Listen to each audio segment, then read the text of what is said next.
한 것 같습니다. 오늘 제목이 함께 하시는 하나님이라는 제목으로 함께 말씀을 나눌 텐데요.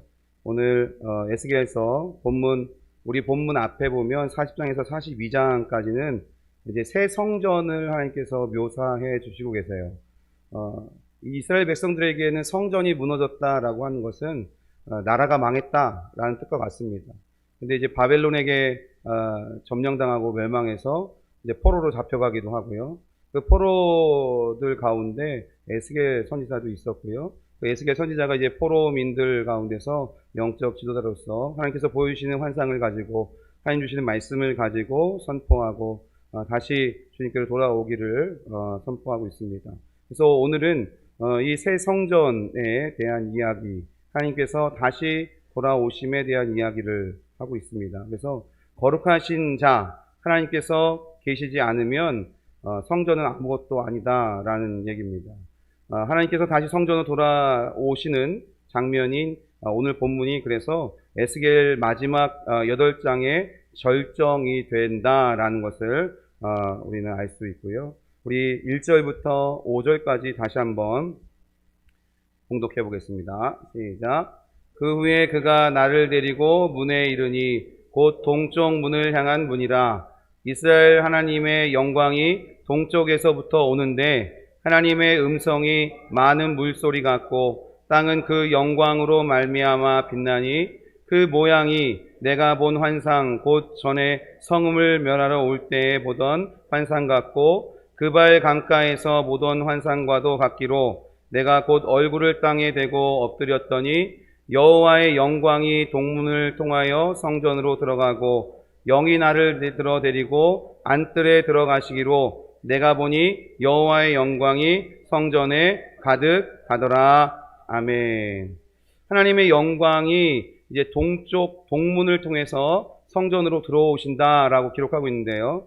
하나님은 동쪽 방향으로 성전을 떠나셨다라는 그 환상을 이미 에스겔이 보았습니다. 그리고 이제 떠나가셨던 동쪽 문으로 하나님이 다시 들어오고 계시다라고 말씀하고 있습니다.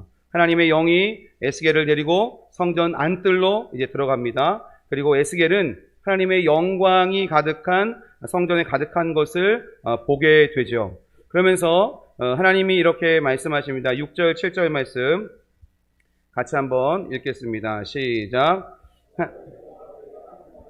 내가 듣고 있을 때 어떤 사람이 내 곁에 서 있더라. 그가 내게 이르시되 인자야 이는 내 보좌의 처소 내 발을 두는 처소 내가 이스라엘 족속 가운데 영원히 있을 곳이라. 이스라엘 족속 곧 그들과 그들의 왕들이 음행하며 그 죽은 왕들의 시체로 다시는 내 거룩한 이름을 더럽히지 아니하리라. 아멘. 하나님께서 에스겔에게 말씀하시는 겁니다. 이곳 성전은 내 보좌의 처소, 내 발을 두는 처소, 내가 이스라엘 족속 가운데 영원히 있을 곳이다 라고 말씀하고 계신 거예요. 이 말은 하나님은 영원히 자기 백성 가운데 거하시려고 하시는 것이다 라는 겁니다. 영원히 함께 하시려고 하시는 것이다 라는 거죠. 주님 언제나 우리 가운데 먼저 찾아오셔서 우리 안에 거하시고 우리와 함께 하시는 분인 줄 믿습니다. 여기 영원히 거한다 라는 말이 있죠. 영원히 있을 곳에서 있다라는 이 말이 히브리어로는 샤칸이라는 단어입니다. 이 샤칸이라는 단어의 뜻은 정착하다, 거주하다, 머물다, 체류하다라는 의미를 갖고 있어요. 그러니까 영원히 있을 곳이라는 얘기는 하나님이 그 성전 가운데 오셔서 영원히 머물겠다, 영원히 거주하겠다, 영원히 정착하겠다라는 말씀인 거죠. 이 샤칸이라는 단어는 구약 성경에서 한 129회 정도 사용되었습니다. 거기 그 중에 43회에 걸쳐서 이 동사의 주어가 바로 누구냐? 하나님이시라는 거예요. 하나님이 우리 가운데 오셔서 거주하시겠다, 우리와 함께 사시겠다라는 겁니다. 하나님은 시온산에 거하시며 자기 백성 중에 거하십니다. 이후에 하나님은 예루살렘에 거하실 것이고요. 하나님이 자기 이름을 두시려고 택한 곳이 바로 예루살렘이다라는 것입니다. 하나님은요 이렇게 우리 가운데 거하시며 우리와 함께 하시는 하나님이시다라는 거예요. 이 사실을 믿으십니까? 믿으셔야 됩니다. 이 사실이 분명해지고 명확해져야 하나님이 그렇지 나와 함께 계시지 내 안에 오셔서 내 안에 거주하시지 라는 이런 믿음이 있어야 우리가 올바른 신앙생활을 할 수 있고 어떤 시련과 역경에도 믿음으로 승리해 나갈 수 있는 줄 믿습니다. 하나님은 태초부터 그러셨어요. 우리와 함께 하시기 위해서 당신의 형상을 따라 당신의 모양대로 사람을 만드셨습니다. 그리고 사람과 동산을 거니며 교제하시는 것을 너무 좋아하셨던 분이 바로 하나님이셨어요. 그리고 아브라함을 통해서 약속하신 이 하나님 나라 이스라엘을 세우기 위해서 이제 출애굽시켰을 때도 하나님은 성막을 만들라라고 말씀하십니다. 우리 출애굽기 25장 8절 9절 있습니다. 내가 그들 중에 거할 성소를 그들이 나를 위하여 짓되 무릇 내가 내게 보이는 모양대로 장막을 짓고 기구들도 그 모양을 따라 지을지니라. 아멘. 거할 성소를 나를 위해 지어라 말씀하고 있어요. 그래서 거하다라는 이야기도 아까 말씀드렸던 샤칸이라는 단어입니다. 그리고 장막이라는 단어가 있는데요. 이 장막은 히브리어로 미시칸이라는 단어예요. 이 미시칸은 거처, 장막, 성막이라는 뜻입니다. 이 성막, 즉 미시칸은 정착하다, 거주하다, 머물다, 체류하다의 뜻을 가진 샤칸이라는 단어에서 유래했습니다. 그러니까 이 장막이라는 것 자체가 하나님이 우리 가운데 오셔서 거주하시는 곳이 바로 장막이다라는 것은 우리는 알 수 있어요. 성막을 봉헌합니다. 구름이 덮이고 하나님의 영광이 성막 안에 가득 찼습니다. 40장 35절도 읽어볼까요? 시작. 모세가 회막에 들어갈 수 없었으니 이는 구름이 회막 위에 덮이고 여호와의 영광이 성막에 충만함이었으며. 아멘. 구름이 덮였다. 하나님의 영광으로 가득했다. 이 얘기도 우리 가운데 오셔서 우리 가운데 거하시는 그 주님을 표현하고 있습니다. 그래서 우리는 쉐키나의 구름, 쉐키나의 영광 이렇게도 부르기도 하죠. 이렇게 성막은요, 하나님께서 당신의 백성들 가운데 거하시며 함께 하시기 위해 만들라고 하신 것이 바로 성막이다라는 거예요. 그러니까 주님의 마음이 우리가 여기서 느껴져야 돼요. 하나님께서 당신의 모양과 형상대로 사람을 만든 것도 함께 하시기 위한 것이고, 아브라함에게 나라를 세우라고 하신 것도 함께 하시기 위한 것이고, 성막을 만들라고 하신 것도 함께 하시기 위한 것이다. 주님은 그렇게 우리와 함께 하기를 원하십니다. 그리고 이후에 성전 시대로 들어가는데요. 오늘 본문에도 성전이 나오지 않습니까? 이 성전은 히브리어로 바이트라는 단어를 씁니다. 집, 가정이라는 의미예요. 그래서 성전도 결국 하나님이 거하시는 집, 하나님이 머무시는 우리의 가정, 그러니까 우리의 가정의 진정한 가장은 누구십니까? 하나님이시라는 거예요. 그렇게 우리와 늘 함께 하시는 분이 하나님이시다. 예수님께서도 성전을 아버지의 집이라고 표현하셨습니다. 요한복음 2장 16절 같이 읽습니다. 비둘기 파는 사람들에게 이르시되 이것을 여기서 가져가라. 내 아버지의 집으로 장사하는 집을 만들지 말라 하시니. 아멘. 예수님도 성전을 내 아버지의 집이라고 표현하셨어요. 또 하나님 나라 천국을 말씀하실 때도 아버지의 집이라고 말씀하십니다. 그래서 하나님께서 거하시는 곳이 성전이고 또 하나님 나라인 줄 믿습니다. 그러니까 하나님께서 우리 가정 가운데 거하시면 그곳이 성전이요, 그것이 하나님 나라가 임하시는 곳이다 라는 것입니다. 우리는 그 주님의 나라를 이루며 살 수 있는 주님의 백성들 되어야 될 줄 믿습니다. 다시 바꿔서 말하면 이런 거예요. 하나님께서 거하시지 않는 곳은 성전이 아니라는 겁니다. 하나님의 임재하심이 없이는 하나님 나라가 이루어질 수 없다라는 것입니다. 성전 건물은 화려했습니다. 이 예수님 당시에 성전의 건물이 얼마나 화려했는지요. 그렇게 세워져 있던 성전이지만 그곳에는 하나님께서 계시지 않았습니다. 그래서 예수님께서 공생애를 시작하시면서 예루살렘에서 가장 첫 번째 사역이 뭐냐? 성전을 청결케 하는 사건이었습니다. 하나님이 왕이 아니라 대제사장이 왕이었던 그곳에 다시 하나님이 왕이시다 라고 선포하시는 사건이 바로 성전 청결 사건이다라는 겁니다. 하나님이 계시는 곳, 하나님이 임재하시는 곳, 그것이 바로 성전이요, 그것이 바로 하나님 나라가 임하시는 것이다 라는 것을 우리는 기억해야 됩니다.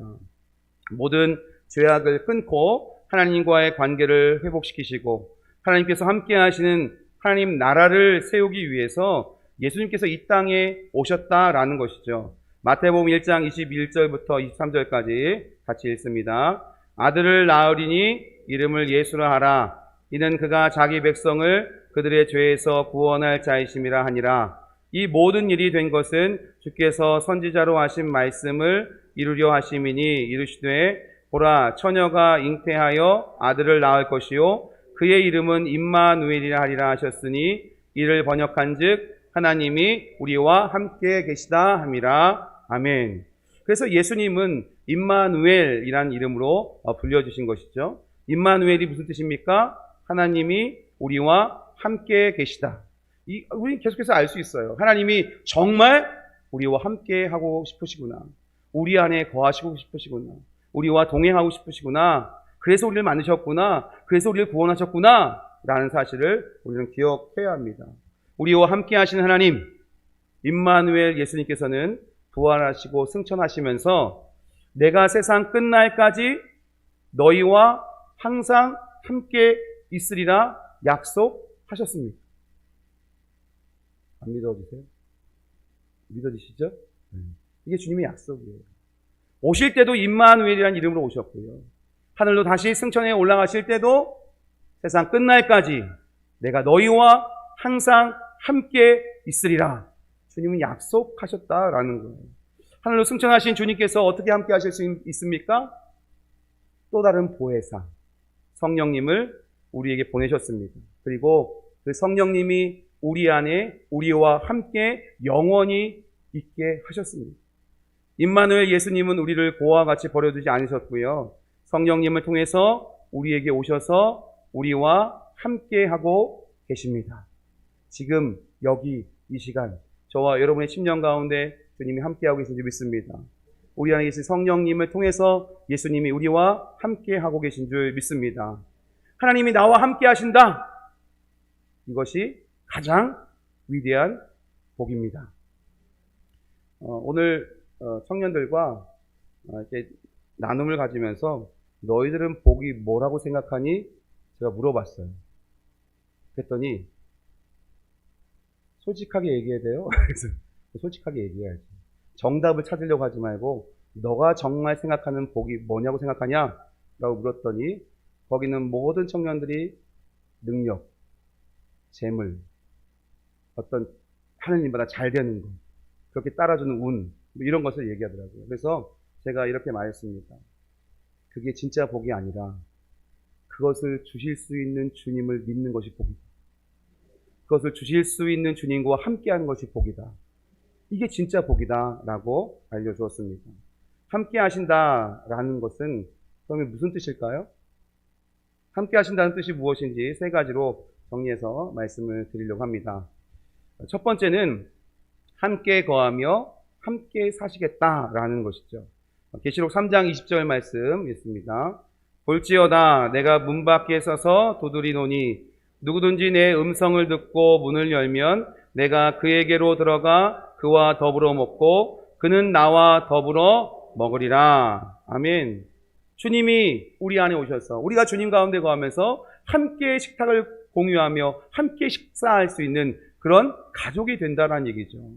여러분 사랑하는 사람이 생기면 어떻게 하고 싶으세요?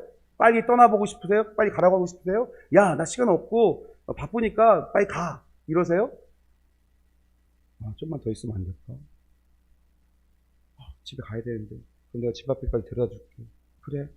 집 앞에까지 왔어. 잘 가. 근데 왠지 좀 그렇다.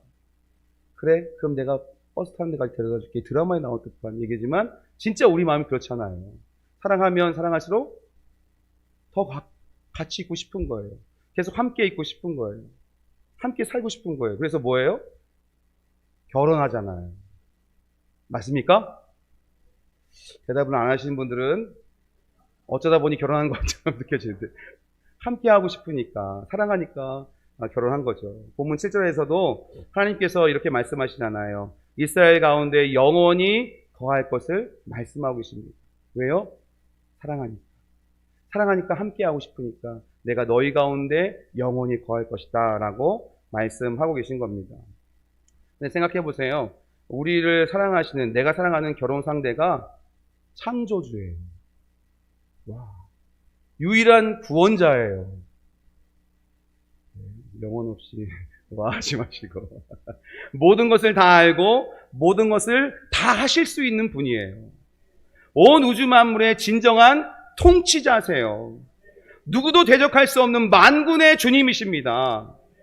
그분이 생명을 버리기까지 나를 사랑하세요. 그분이 우리의 신랑이에요. 할렐루야. 그 사랑하는 주님과 함께 거하며 함께 사는 것, 이게 바로 주님께서 내가 너희와 함께 하겠다 라고 하시는 말씀입니다. 두 번째는 함께 하신다라는 얘기는요, 인도하신다라는 것입니다. 출애굽한 이스라엘 백성을 하나님께서 구름 기둥과 불 기둥으로 인도하셨습니다. 오늘 본문에는 하나님의 천사가 그리고 하나님의 영이 에스겔을 인도합니다.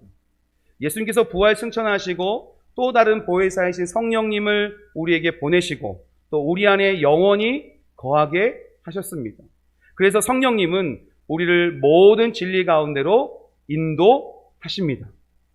우리와 함께 하시며 우리를 예수님의 길로, 하나님 나라로 인도해 가고 계십니다.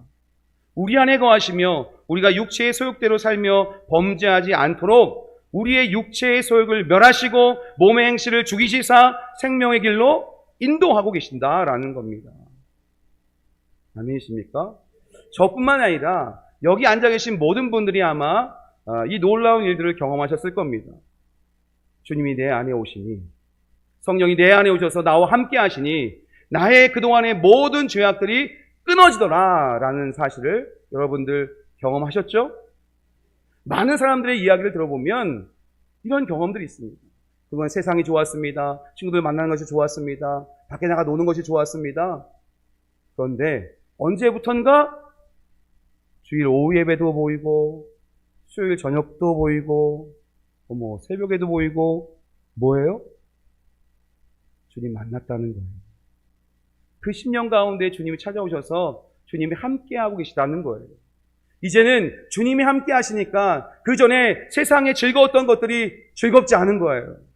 하나님 전에 나와서 하나님께 예배하고 하나님께 찬양하고 주의 말씀 듣고 주님과 함께하는 것이 이게 진짜 행복이구나 라는 것을 경험하게 된 거죠. 그래서 저와 여러분이 지금 이 시간에 밥도 제대로 드셨는지 모르겠지만 어쨌든 이 자리에 나와서 예배하고 있지 않습니까?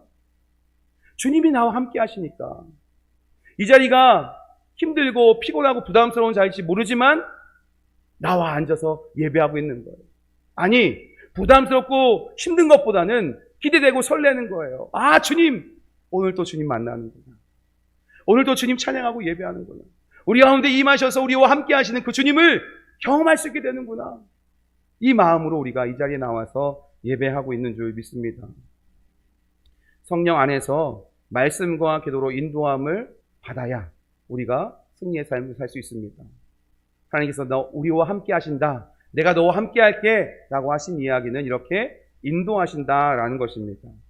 마지막으로 하나님께서 우리와 함께 하신다라는 이야기는요, 돌봐주신다라는 것입니다. 뭐라고요? 돌봐주신다라는 겁니다. 하나님께서는 출애굽한 이스라엘 백성을 돌봐주셨어요. 예수님께서도 우리의 선한 목자가 되셔서 우리를 돌보시고 계십니다. 돌보신다라는 것은요, 먹는 것, 마시는 것, 입는 것, 씻는 것, 잘 곳, 살 곳 다 책임지신다는 거예요. 먼저 그의 나라와 그의 의를 구하라. 그리하면 이 모든 것을 너희에게 더하시리라. 주님 말씀하셨습니다. 무엇을 먹을까? 무엇을 입을까? 무엇을 마실까?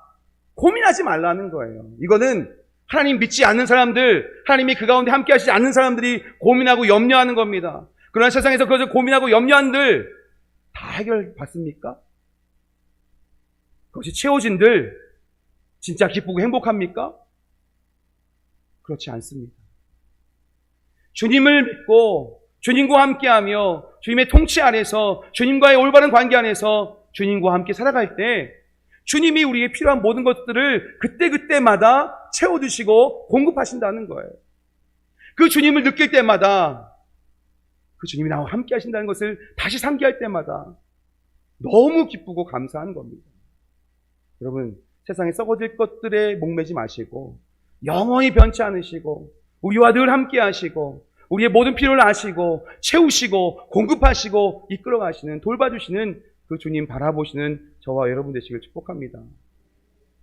모든 질병, 우리를 대적하는 자들, 모든 위협과 위험으로부터 우리를 지키시고 보호하여 주신다라는 것입니다. 우리의 성장과 성숙을 위한 모든 것을 계획하시고요, 가르치시고 책임지신다라는 것, 이게 돌보신다는 겁니다. 뿐만 아닙니다. 우리의 신앙, 우리의 영적인 부분도 다 돌봐주신다. 이렇게 우리와 함께 하시는 우리 주님은 우리를 사랑하셔서 우리의 모든 것, 우리의 모든 인생을 다 돌봐주고 계십니다. 부모가 자녀를 대하는 것 그 이상으로 주님은 언제나 우리를 주목하고 계십니다. 언제나 귀 기울이고 계십니다. 그리고 돌보십니다. 어린 아이를 낳아서 여러분 다 키워보셨잖아요, 그렇죠? 응애 하면 벌떡 일어나요. 아무리 잠 많은 사람도 응애 하면 벌떡 일어나요. 저도 잠 엄청 많거든요. 잠을 사랑해요. 근데 응애 하면 일어나져요. 우리 아내가 들으면 무슨 소리 하는 거예요? 그럴지 모르지만 제 나름대로는 많이 일어났습니다. 아내의 기준에서 볼 때는 많이 일어난 것도 아닐지 모르겠지만 제 기준에서 볼 때는 많이 일어났어요. 사랑하니까. 응애하면 얘가 뭐가 불편해서 그렇지? 배고파서 그런가?